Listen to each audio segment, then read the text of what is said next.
ਗੱਡੀ ਇੱਕ ਕਰਵਾਈ है हाई एक्स बक्सा टोयोटा ਤੇ ਉਹਦਾ ਜਨਾਬ ਬਿਆਨਾ ਸ਼ਨਾ ਦੇ ਆਏ ਆ तो ਗੱਡੀ ਨੇ ਪੂਰੇ 1-1.5 ਵਜੇ ਸਾਡੇ ਕੋਲ ਪਹੁੰਚ ਜਾਣਾ। अस्सलाम वालेकुम, we are back to an another vlog. ਕੀ ਹਾਲ ਆ ਸਾਰੇ ਮਿੱਤਰੋ, ਠੀਕ ਠਾਕ ਹੋ? ਉਮੀਦ ਕਰਦੇ ਹਾਂ ਕਿ ਤੁਸੀਂ ਅੱਲਾ ਦੇ ਫਜ਼ਲ ਨਾਲ ਬਿਲਕੁਲ ਠੀਕ ਠਾਕ ਹੋਵੋਗੇ। ਮੈਂ ਤੁਹਾਡਾ ਬੰਦਾ ਜੀ ਸ਼ਫਾਕ ਅਹਿਮਦ, ਤੁਸੀਂ ਦੇਖ ਰਹੇ ਪੰਜਾਬੀ ऑफिशियल टीवी। जैसा कि जनाब ਅੱਜ अल्हम्दुलिल्लाह ईद ਦਾ 3rd डे है, मतलब कि ਅੱਜ जुम्मातुल मुबारक है। सब दोस्तों मेरी तरफ जुम्मातुल मुबारक बहुत बहुत ज़्यादा मुबारक होए। तो ਅੱਜ जनाब प्लान बन रहा है विद फैमिली ਦਾ मरी ਤੋਂ ਅੱਗੇ ਨਥੀਆ ਗਲੀ ਤੇ ਮੁਜ਼ੱਫਰਾਬਾਦ ਵਾਲੀ ਸਾਈਡ ਤੇ ਟੂਰ ਕਰਨ ਦਾ, ਕਿਉਂਕਿ ਫੈਮਿਲੀ ਬਹੁਤ ਜ਼ਿਆਦਾ ਫੋਰਸ ਕਰ ਰਹੀ ਹੈ ਕਿ ਤੁਸੀਂ ਹਰ ਵਾਰ ਖੁਦ ਹੀ ਟੂਰ ਤੇ ਚਲਾ ਜਾਂਦੇ ਹੋ, ਸਫ਼ਰ ਤੇ ਚਲਾ ਜਾਂਦੇ ਹੋ ਤੇ ਅਸੀਂ ਸਾਰਾ ਸਾਲ ਘਰਾਂ 'ਚ ਰਹਿਣਾ ਹੁੰਦਾ। ਸਾਨੂੰ ਵੀ मतलब अगर टूर करवाओ। बच्चे बहुत एक्साइटेड ने, घर वाले बहुत एक्साइटेड ने और स्पैशलिस्ट सियालकोट वाली फैमिली जी है वो बहुत फोर्स कर रहे हैं कि सारी फैमिली को इकट्ठिया होकर जाना चाहिए। ਅਸੀਂ एक लास्ट टूर करके आए हैं ਵੱਡੀ ਤੇ ਮੀਰਪੁਰ ਆਜ਼ਾਦ ਕਸ਼ਮੀਰ ਦਾ ਮੀਆਂ ਮੁਹੰਮਦ ਖੜੀ ਸ਼ਰੀਫ ਦੇ ਦਰਬਾਰ ਸ਼ਰੀਫ ਤੇ ਉਹ ਕਹਿ ਰਹੇ ਨੇ ਕਿ ਜੀ ਅਸੀਂ ਵੀ ਜਾਣਾ ਹੈ ਸਹੀ ਦਿਨ।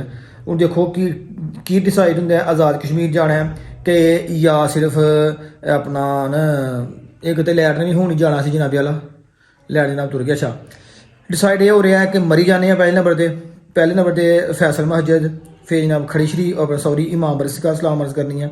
उस तो बाद फिर मरी ਤੇ ਅਗਰ ਵਕਤ ਨੇ ਕੋਈ ਸਾਥ ਦਿੱਤਾ ਤੇ ਫਿਰ ਨਥੀਆ ਗਲੀ ਤੋਂ ਹੋ ਕੇ ਵਾਪਸ ਆਵਾਂਗੇ ਤੇ ਇਨਸ਼ਾਅੱਲਾ ਹੌਲਾ ਜੀ ਜਿਹੜਾ ਉਹ ਤਿਆਰੀ ਕਰਨਾ ਸਟਾਰਟ ਕਰਨੇ ਆ। ਮੈਂ ਜਨਾਬ ਵਲੌਗ ਇਸ ਤੋਂ ਬੈਠ ਕੇ ਜਾਣ ਕੇ ਨਾ ਸਟਾਰਟ ਕਰ ਰਿਹਾ ਕਿ ਹਾਲ ਦੇ ਵਿੱਚ ਇਧਰ ਨਾ ਬੱਚਿਆਂ ਨੇ ਬਿਸ਼ਾਰਤ ਭਾਈ ਦੇ ਨਾਲ ਪੂਰਾ ਜਨਾਬ ਫੱਡਾ ਪਾਇਆ ਦਾ ਕਿ ਚਾਚੂ ਜਾਨ ਸਾਨੂੰ ਲੈ ਕੇ ਜ਼ਰੂਰ ਜਾਓ। ਉਮਰ ਸਾਹਿਬ ਜਨਾਬ ਕੱਲ ਆਪਣੇ ਦੋਸਤਾਂ ਦੇ ਨਾਲ ਗਏ ਸਨ ਕਲਰ ਘਰ ਨਮਕ ਸ਼ੌਲਾ ਖਾਨ ਨਮਕ ਦੀ ਖਾਨ, ਉੱਥੋਂ ਜਨਾਬ ਰਾਤੀ ਵਾਪਸੀ ਆਏ ਨੇ 12 ਵਜੇ ਤੇ ਉਹ ਹੁਣ ਇਸ ਟਾਈਮ ਸੁੱਤੇ ਨੇ, ਆਰਾਮ ਕਰ ਰਹੇ ਨੇ ਤੇ ਉਹਨਾਂ ਨੂੰ ਪੁੱਛਣਾ ਕਿ ਉਹਨਾਂ ਨੇ ਵੀ ਜਾਣਾ ਤੇ ਉਹਨੂੰ ਨਾਲ ਲੈ ਜਾਵਾਂਗੇ।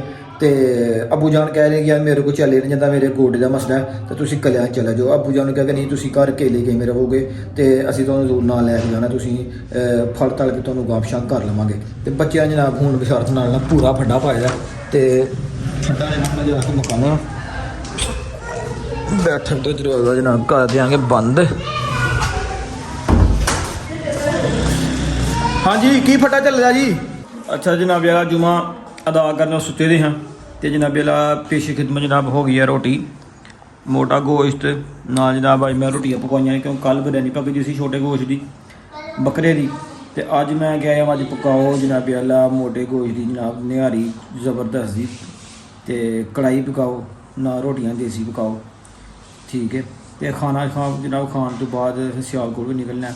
ਪਲਾਨ ਬਣ ਗਿਆ ਮਰੀ ਤੱਕ ਜਾਣ ਦਾ, ਠੀਕ ਹੋ ਗਿਆ इंशाअल्लाह। जी खाना वगैरह खाने और पैकिंग शैकिंग करने विद फैमिली। मरी का टूर साडा जो राती पुजांगे सियालकोट तो फिर अबू जनाब मेरा सुबह 8 बजे सॉरी रात नूं गए ही 12-1 बजे सियालकोट तो जनाब मूव करांगे मरी साइड ते।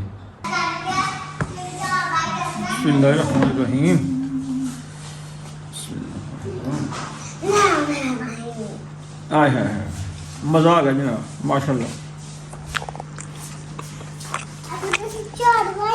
जनाब प्लान बन गया जनाब वेला मरी जान का पिंडों जनाब निकल आया। नमाज टाइम होगा नमाज मगरब का, यह जनाब पंप के गड्डी खड़ी की नमाज मगरब अदा कर लीए। इस पहले जाना सियालकोट हाफ साहब होना कोल तो रात 12 बजे फिर निकलेंगे इंशाअल्लाह। अपना सफर अगला जनाब शुरू करांगे। लो जनाब मेरा फाइनली खैरो फी जनाब मेरा सब सियालकोट वाले घर पहुँच गए हैं और आने में जनाब खाना बिल्कुल रेडी है और खाना खाने और रात इंशाअल्लाह 12 बजे जनाब अपना सफर अगला कंटिन्यू करना। खाने में जनाब मेरा आलू गोश्त और जनाब मेरा रोटियाँ और बोतल शोतल है बुढ़ा बाहर गया लैन वास्ते भी आ जाती है तो इंशाअल्लाह हम खाना शुरू करने हैं। बिस्मिल्लाहिर्रहमानिर्रहीम।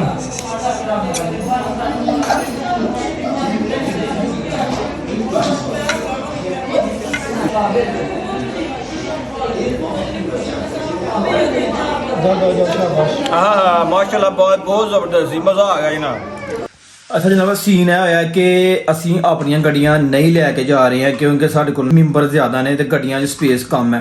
तो गड्डी एक करवाई है हाई एक्स बक्सा टोयोटा तो वह जनाब बयाना शना दे आए हैं तो गड्डी ने पूरे 1-1.5 बजे साढ़े को पहुँच जाना। तो असी हूँ तो टाइम हो गया जनाब वाला इस टाइम ਤਕਰੀਬਨ 11 ਵੱਜ ਗਏ ਨੇ। ਕੋਈ 2 ਘੰਟੇ ਰੈਸਟ ਕਰ ਲਈਏ, ਆਪਣੀ ਤਿਆਰੀ ਬਿਲਕੁਲ ਕੰਪਲੀਟ ਹੈ। 2 ਘੰਟੇ ਰੈਸਟ ਕਰ ਲਈਏ ਤੇ ਫਿਰ ਇਨਸ਼ਾਅੱਲਾਹੁਲ ਅਜ਼ੀਜ਼ 1-1:30 ਵਜੇ ਜਿਹੜਾ ਉਹ ਆਪਣਾ ਅਗਲਾ ਸਫ਼ਰ ਸ਼ੁਰੂ ਕਰਾਂਗੇ। ਫਿਲਹਾਲ ਅੱਜ ਦਾ ਵਲੌਗ ਕਰਨੇ ਇੱਥੇ ਖਤਮ। ਆਪਣੇ ਮੇਜ਼ਬਾਨ ਬੰਦਿਆਂ ਨੇ ਚੀਜ਼ ਅਸ਼ਫਾਕ ਹੈ, ਮੈਨੂੰ ਦਿਓ ਇਜਾਜ਼ਤ। ਆਪਣਾ ਬਹੁਤ ਸਾਰਾ ਖਿਆਲ ਰੱਖਣਾ, ਦੁਆਵਾਂ ਯਾਦ ਰੱਖਣਾ। ਫੀ ਈਮਾਨਿल्लाह। ਓਕੇ, अल्लाह हाफिज़।